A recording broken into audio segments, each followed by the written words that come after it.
जय Hind and hello guys, स्वागत है आपका आपके अपने यूट्यूब चैनल ज्ञानदेह होस्ट में। एंड इस वीडियो के अंदर आपको बताने वाला हूं UP triple SC Vidhan Bhavan रक्षक भर्ती 2026 ऑनलाइन फॉर्म के बारे में कि कैसे आपको इस नई भर्ती का फॉर्म फिलअप करना है जो कि आपकी 170 पोस्ट पर निकाली गई है। इस वीडियो के अंदर आपको कंप्लीट जानकारी दी जाएगी जिससे कि आप इस फॉर्म को बिना किसी मिस्टेक के भर पाएंगे। पहले आपको बताया जाएगा कि कौन लोग इसमें अप्लाई करने के लिए एलिजिबल है और फिर आपको बताया जाएगा कैसे आपको इस फॉर्म को भरना है। तो चलिए शुरू करते हैं। अगर आपने अभी तक भी वीडियो को लाइक शेयर नहीं किया हो तो कर देना और चैनल को जरूर सब्सक्राइब कर लेना। फिर जो लिंक मैंने आपको इस वीडियो को डिस्क्रिप्शन में दिया है आप ओपन करेंगे, आपको जानने को मिलेगा कि 170 वैकेंसी इसमें निकाली गई है। फॉर्म आप लोग 9 जून से लेकर के 29 जून 2026 तक भर पाएंगे। एज लिमिट आपकी 18 से 40 साल के बीच रखी गई है। फिर आप यहाँ पर आएंगे और जानेंगे कि इसमें यूपी सचिवालय विधान भवन गार्ड के लिए 51 वैकेंसी है जिसमें कि जनरल की 51 है। टोटल तो 120 है जो कि आप यहाँ पर देख सकते हैं। फिर यूपी सचिवालय Vidhan Bhavan fireman fire guard के लिए टोटल 50 वैकेंसी है।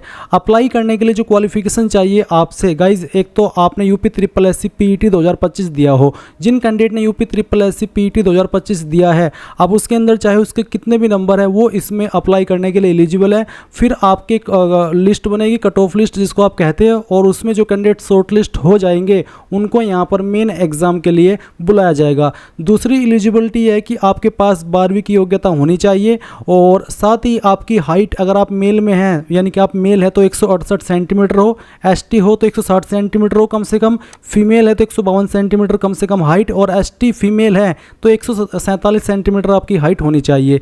चेस्ट मेल, जिससे यानी कि चेस्ट का माप सिर्फ मेल से लिया जाएगा, फीमेल से नहीं लिया जाएगा।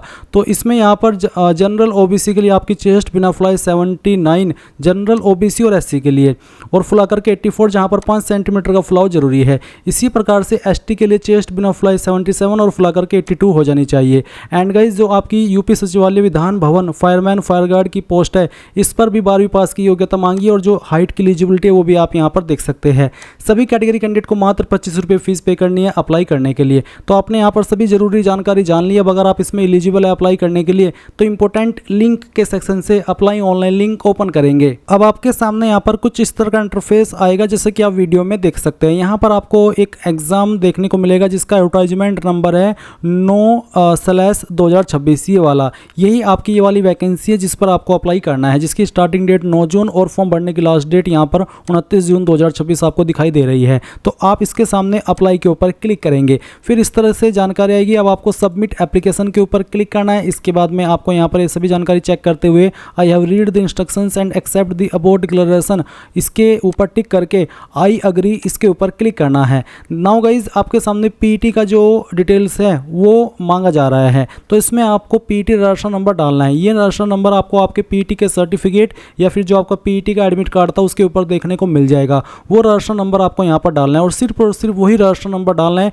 कोई और नंबर डाल करके आप गेट ओटीपी करेंगे तो यहाँ पर आएगा कि प्रोसेस इज नॉट स्टार्टेड। तो इसका मतलब ये होता है कि आप सही पीईटी रजिस्ट्रेशन नंबर नहीं डाल रहे हैं, और अगर आप सही डालेंगे तो आपको आपके नंबर पर ओटीपी सेंड किया जाएगा जो कि आपने फॉर्म भरते समय यूज किया था पीईटी का, और उसके बाद ये वेरिफिकेशन कोड डालेंगे और क्लिक हियर टू प्रोसीड इसके ऊपर क्लिक कर देंगे। अब गाइज आपके सामने यहाँ पर वो सभी इन्फॉर्मेशन आएगी जो कि आपने UP triple SC PET 2025 form के अंदर भरी थी। आप यहाँ पर इन इन्फॉर्मेशन में कोई भी जानकारी चेंज नहीं कर सकते।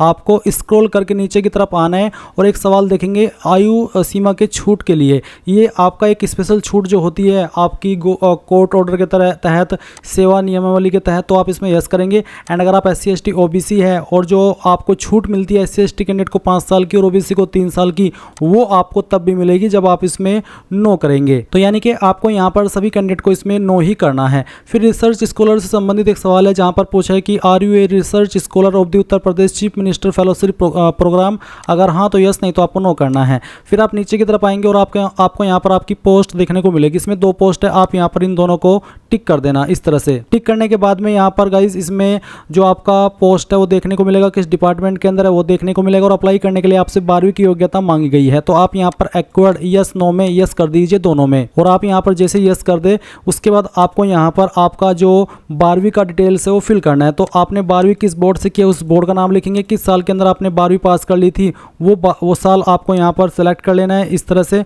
और उसके बाद में आपको यहाँ पर या तो सर्टिफिकेट नंबर डालना है 12वीं का या फिर रोल नंबर डाल देना है। उसके बाद में आपका जो सर्टिफिकेट है वो कौन सी डेट डेट में इशू है वो आप सिलेक्ट कर लेंगे डेट। एंड उसके बाद आपके नंबर पूछे कि किसके अंदर है, ग्रेड में है तो आप यहाँ पर यस करेंगे, अगर ग्रेड में नहीं है तो नो कर देंगे। नो करने के बाद में यहाँ पर आपको बताना कि कितने नंबर आपको 12वीं के अंदर आए थे और कितने में से आए थे वो आप यहाँ पर डाल देंगे। उसके बाद इसी प्रकार से आपको दूसरी वाली पोस्ट में भी 12वीं की इन्फॉर्मेशन फिल करनी है। तो आप यहाँ पर आपके बोर्ड का नाम देंगे, किस साल के अंदर आपने 12वीं पास कर ली थी वो सिलेक्ट कर लेंगे, आपका 12वीं का सर्टिफिकेट का नंबर या फिर 12वीं का रोल नंबर, उसके बाद में इशू डेट आपके सर्टिफिकेट की और साथ ही आपको कितने नंबर आए थे वो डाल देना है और कितने में से आए थे वो डाल देना है। फिर ये वेरिफिकेशन कोड डालेंगे और सबमिट के ऊपर क्लिक कर देंगे। अब आपके सामने यहाँ पर इस तरह से जानकारी आ जाएगी जो कि अभी आपने यहाँ पर भरी है वो आपको यहाँ पर देखने को मिलेगी। आपको अगेन नीचे की तरफ आना है इन्फॉर्मेशन को चेक करते हुए और क्लिक है to proceed for photo and signature, इसके ऊपर क्लिक करना है। फिर आपके सामने फोटो सिग्नेचर आएगा, आपको कंटिन्यू कर देना है। कंटिन्यू करने के बाद में यहाँ पर अगेन आपके सामने इस तरह से जानकारी आएगी। आप इन सभी को चेक करते हुए नीचे की तरफ आएंगे और यहाँ पर आपको age proof, domicile and caste certificate की जानकारी भरनी है। इसमें आपका डोमिसाइल वैकल्पिक है, यानी कि अगर आपके पास है तो उसकी इन्फॉर्मेशन दे दीजिएगा, नहीं है तो आप इसको खाली छोड़ सकते हैं। पहले आपको यहाँ पर एज प्रूफ की इन्फॉर्मेशन देनी है। तो एज प्रूफ में आप यहाँ पर जो आपका 10वीं का सर्टिफिकेट है उसकी इन्फॉर्मेशन देंगे। तो गाइज आपको बताना है कि आपको 10वीं का सर्टिफिकेट किसके द्वारा जारी हुआ है, यूपी बोर्ड के द्वारा, सीबीएसई बोर्ड के द्वारा या फिर किसी अन्य स्टेट बोर्ड के द्वारा। तो जिसके द्वारा भी हुआ है वही आप यहाँ पर एंटर कर दीजिएगा। आप चाहे तो सिंपली यूपी बोर्ड लिख सकते हो और आप चाहे तो यूपी बोर्ड का पूरा नाम भी दे सकते हैं, दोनों में कोई इशू नहीं होगा। फिर आपका सर्टिफिकेट किस डेट में इशू हुआ है वो डेट भी आपको यहाँ पर इस तरह से कैलेंडर के ऊपर क्लिक करके सिलेक्ट करना, पहले ईयर फिर यहाँ से मंथ और उसके बाद में डे।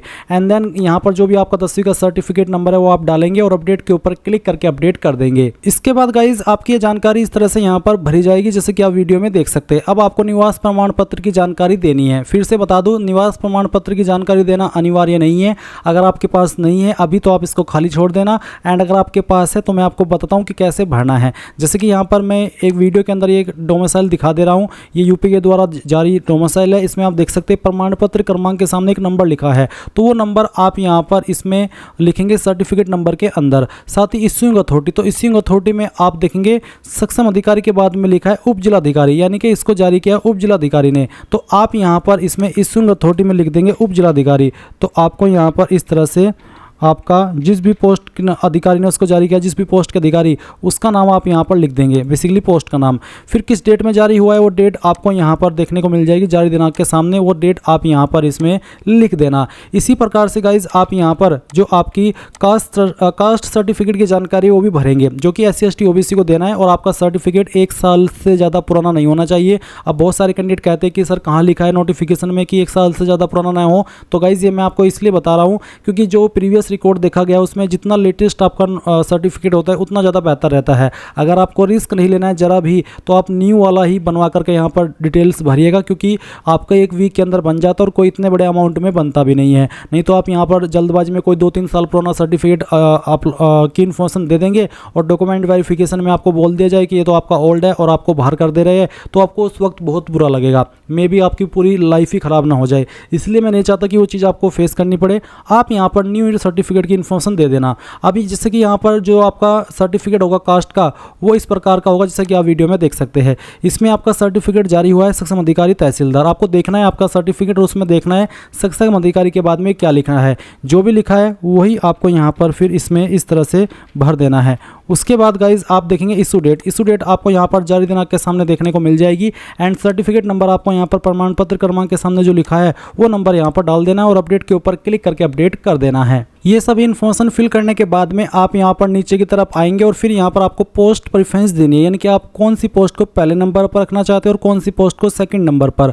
तो आपको यहाँ पर अपनी चॉइस के अकॉर्डिंग सेलेक्ट कर लेना है, जैसे कि मैंने इसको पहले पर सेलेक्ट किया और फिर इसको दूसरे पर। इसके बाद आप नीचे की तरफ आएंगे और 2 सवाल पूछे। एक सवाल है कि क्या आपने प्रादेशिक सेना के अंदर 2 साल की सेवा की है या उससे ज़्यादा सेवा की है, अगर हाँ तो यस, नहीं तो आपको नो ही रहने देना है। फिर क्या आपके पास NCC B सर्टिफिकेट है तो यस, नहीं तो यहाँ पर भी आपको नो ही रहने देना है। एंड फिर नीचे की तरफ आएंगे, एड्रेस की इन्फॉर्मेशन दी गई है। अब आपको प्रीव्यू डिटेल के ऊपर क्लिक करना है और यहाँ से ओके कर देना है। नाउ गाइज आप यहाँ पर इसमें I accept the board declaration में यस कर देंगे और वेरिफिकेशन कोड आपके सामने जो भी आएगा वो आप यहाँ पर डाल देना। ये डालने के बाद में आप सबमिट इसके ऊपर क्लिक करेंगे और यहाँ से ओके कर देंगे। ओके करने के बाद आपको क्लिक टू पेज के ऊपर क्लिक करना और यहाँ से ओके कर देना है। फिर गाइज यहाँ पर आपको स्टेट बैंक ऑफ इंडिया को सेलेक्ट करना है, यहाँ पर टिक करना है और click here proceed for free deposition इसके ऊपर क्लिक करके प्रोसीड कर देना है। अब आपको यहाँ पर पेमेंट करना होगा, तो पेमेंट के विकल्प आपके सामने आ चुका है। आप इनमें से जिस माध्यम का इस्तेमाल करके जमा करना चाहे फीस, वो आप कर सकते हैं। जैसे कि यहाँ पर सभी विकल्प है। मान लीजिए आपको यूपीआई के माध्यम से करना है, तो आप यूपीआई सेलेक्ट करेंगे, क्यूआर सेलेक्ट करेंगे, पे नाउ के ऊपर क्लिक करेंगे एंड देन यहाँ पर क्यूआर कोड इस तरह से आएगा। फिर गाइज आप यहाँ पर आपकी जो फीस है वो पे कर देंगे। जैसे आपकी फ़ीस आप जमा करेंगे तो थोड़ा सा आपको वेट करना होगा, ऑटोमेटिकली वेबसाइट रिडायरेक्ट होगी और आप अपने फॉर्म का जो फाइनल प्रिंट आउट है वो ले पाएंगे। तो अभी मैं लाइव दिखा रहा हूँ, यानी कि वीडियो को कट नहीं कर रहा हूँ ताकि आपको पता चले।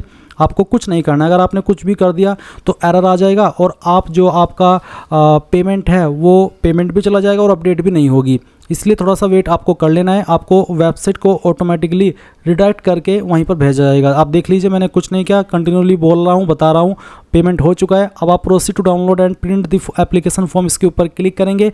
अभी आपको यहाँ पर ये जो प्रिंट का आइकन है इसके ऊपर क्लिक करना है। उसके बाद में यहाँ से आपको इसको सेव कर लेना है। सेव करने के बाद में गाइज आप देखेंगे कि आपका फॉर्म भरा जा चुका है और आप अपने फॉर्म का जो फाइनल प्रिंट आउट है वो ले पाएंगे। इस तरह से गाइज आप लोग आपका UP SSC विधान भवन रक्षक भर्ती 2026 का जो ऑनलाइन फॉर्म है वो भर पाएंगे। आई होप ये प्रोसेस आपको पसंद आया होगा। So thanks for watching. जय हिंद।